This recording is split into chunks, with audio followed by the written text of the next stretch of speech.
Let's see the question. The question is, if function defined from real number to real number satisfies f of x plus y equals to fx plus fy for all xy belongs to real number and f of 1 equals to 2, then sigma k equals to 1 to 6 f of k is. तो पहली बात कि यहाँ पे f of x plus y fx plus fy के equal है, इसका मतलब कि ये क्या हो गया, हमारा फंक्शनल इक्वेशन पे बेस्ड प्रॉब्लम हो गया. So the concept used is functional equation.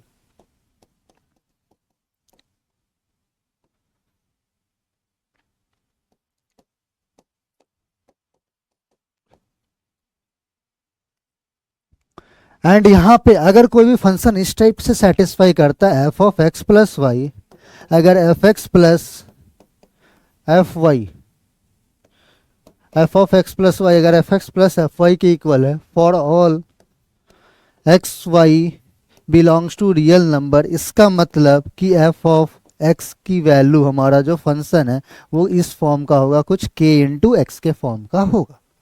ठीक है, के इंटू एक्स के फॉर्म का होगा. That we discuss in the basic theory. अब इसके बाद coming to the solution part, पहले हमें फंक्शन को आइडेंटिफाई कर लेता हूं. तो एफ ऑफ एक्स हमारे पास पता लग गया वो के एक्स की फॉर्म का है, अभी यहाँ पे बताया मैंने. ठीक है, अब इसके बाद एफ ऑफ वन की वैल्यू यहाँ पे कितनी है, 2 है, जो कि के इंटू वन के इक्वल है.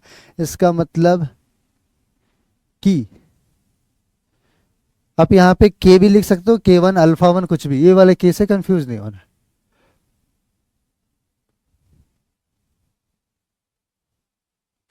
ठीक है, तो अब यहाँ पे के की वैल्यू यहाँ पे क्या आ गया, कांस्टेंट की वैल्यू क्या आ गया, के की जगह मैं के डैश ही ले लेता हूँ ताकि कोई कंफ्यूजन ना रहे उधर वाले के से. तो ये के डैश हो गया, ये के डैश हो गया.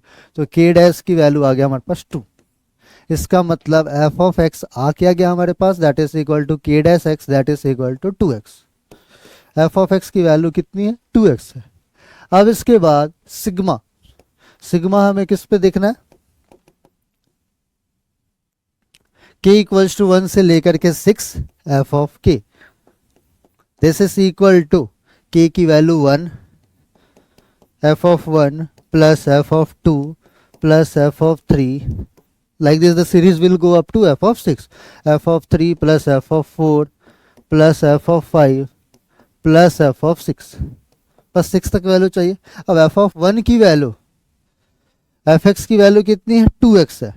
ठीक है, तो f1 की वैल्यू कितनी हो जाएगी, f1 की वैल्यू हो गया 2, f2 की वैल्यू 2 इंटू 2 4 प्लस 2 3 6, 2 4 जा 8 प्लस 2 5 जा 10 प्लस 2 6 जा 12. This is the sum of first 6 terms of the AP which is equal to n by 2. तो 6 by 2 n by 2 first term plus last term का सम होता है, AP आ गया. तो 2 plus 12 n by 2 into a plus l, that is equal to 3 into 14 which is equal to 42. So it is matching with option number D. Hence option D is correct for the given question.